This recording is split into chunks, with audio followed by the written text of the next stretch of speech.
नमस्कार दोस्तों, स्वागत है आपका हमारे YouTube चैनल पर।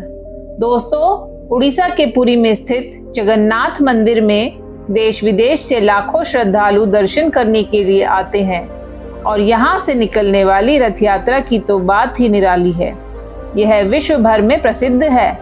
लेकिन दोस्तों, क्या आप इस मंदिर की स्थापना और पौराणिक इतिहास के बारे में कुछ भी जानते हैं?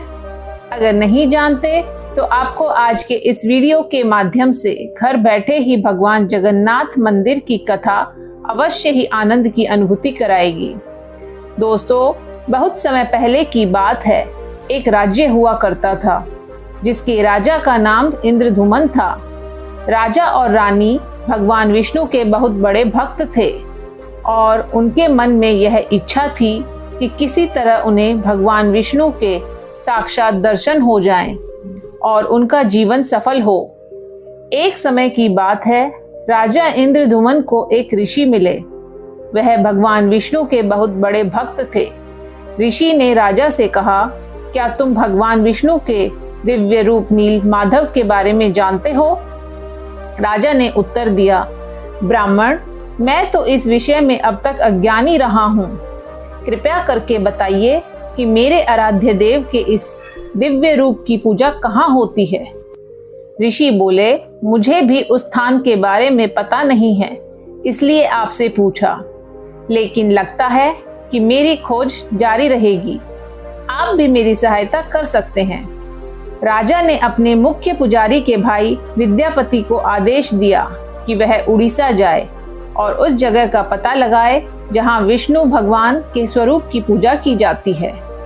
विद्यापति उड़ीसा के लिए निकल पड़े और कुछ दिनों की यात्रा के बाद वहां पहुंच गए। उन्हें गुप्तचरों से पता चला कि सभी आदिवासी लोग नील माधव की पूजा करते हैं। यह सुनकर वे उस कबीले के मुखिया विश्वसु के पास पहुंचे और उनसे विनती की कि उन्हें उस जगह पर ले चले जहां नील माधव की पूजा होती है। विश्वसु ने विद्यापति को वहां ले जाने से मना कर दिया।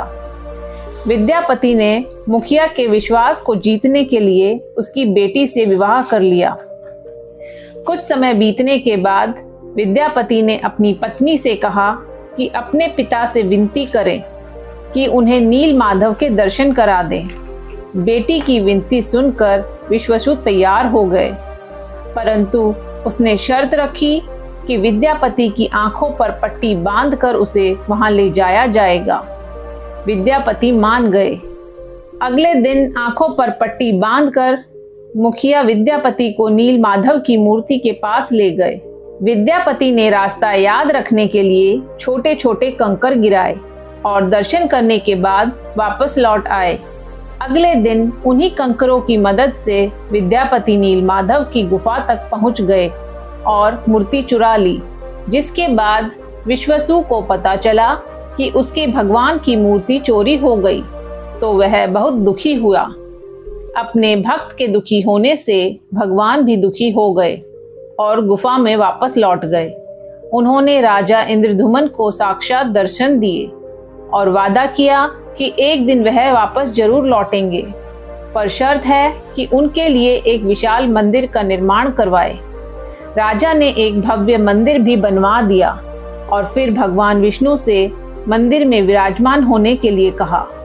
भगवान ने उत्तर दिया कि तुम मेरी मूर्ति बनवाने के लिए समुद्र में तैर रहा पेड़ का बहुत बड़ा टुकड़ा उठा कर लेके आओ, जो पुरी के समुद्र में तैर रहा है।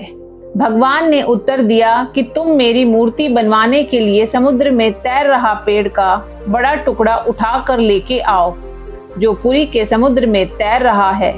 राजा के सेवकों ने उस पेड़ के टुकड़े को तो ढूंढ लिया, लेकिन वो सब भी उस पेड़ के टुकड़े को नहीं उठा पाए।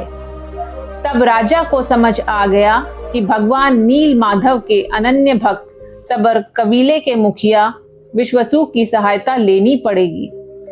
सब उस वक्त हैरान रह गए जब विश्वसु ने अकेले ही उस पेड़ के टुकड़े को उठा लिया और मंदिर तक लेकर आए। इसके बाद राजा के शाही कारीगरों ने बहुत कोशिश की, पर वे एक भी छेनी नहीं लगा सके। तब तीनों लोकों के स्वामी विश्वकर्मा एक बूढ़े व्यक्ति का रूप धरकर वहां आए और उन्होंने राजा को कहा कि वो नील माधव की मूर्ति बना सकते हैं, लेकिन उनकी एक शर्त है कि वे 21 दिन में मूर्ति बनाएंगे और अकेले में बनाएंगे। कोई भी उन्हें मूर्ति बनाते नहीं देख सकता। राजा ने उनकी शर्त मान ली। इसके बाद कई दिनों तक लोगों को अंदर से आरी, छैनी, हथौड़े की आवाज आती रही। फिर 15 दिन बाद राजा इंद्रधुमन की रानी खुद को नहीं रोक पाई और जब वह मंदिर के दरवाजे के पास पहुंची तो उसे कोई आवाज नहीं सुनाई दी। वह घबरा गई। उन्हें लगा कि कारीगर मर गया है। उन्होंने राजा को इस बात की सूचना दी कि अंदर से कोई आवाज नहीं आ रही है। राजा भी डर गया और सभी शर्तों और चेतावनियों को दरकिनार करते हुए उसने मंदिर का दरवाजा खोलने का आदेश दिया। जैसे ही कमरा खोला गया, बूढ़ा व्यक्ति गायब था। उधर 3 अधूरी मूर्तियां पड़ी मिली। भगवान नील माधव और उनके भाई के छोटे छोटे हाथ बने थे, लेकिन उनकी टांगे नहीं बनी थी, जबकि सुभद्रा के हाथ पांव बनाए ही नहीं गए थे। राजा ने जो हुआ उसे भगवान विष्णु की इच्छा मानकर इन्हीं अधूरी मूर्तियों को स्थापित करने का फैसला किया और तब से लेकर आज तक तीनों भाई बहन इसी तरह जगन्नाथपुरी के भव्य मंदिर में विराजमान हैं। और इसके अलावा यह भी पढ़ने को मिलता है कि भगवान विष्णु ने राजा को सपने में दर्शन दिए और बताया कि नीलांचन पर्वत की एक गुफा में मेरी एक मूर्ति है जिसे नील माधव कहते हैं, तो तुम एक मंदिर बनवाकर उसमें मेरी मूर्ति की स्थापना कर दो। राजा ने अपने सेवकों को नीलांचन पर्वत पर मूर्ति की खोज में भेजा और वहीं से इन 3 मूर्तियों को लाकर वर्तमान जगन्नाथ मंदिर में स्थापित किया गया। और ऐसा माना जाता है कि जगन्नाथ मंदिर में स्थित नील माधव की मूर्ति में आज भी उनका हृदय धड़कता है और उन्हें कभी कभी बुखार भी आता है, और जब उन्हें बुखार आता है तो उनको दवाई दी जाती है तो वो ठीक भी हो जाते हैं। खैर, कभी मौका मिले तो उड़ीसा जाएं और भगवान जगन्नाथ के दर्शन जरूर करें। उम्मीद करती हूँ भगवान जगन्नाथ की यह कथा आपको पसंद आई होगी। यदि आपको पसंद आई है तो ज़्यादा से ज़्यादा लाइक करें और शेयर करें। धन्यवाद।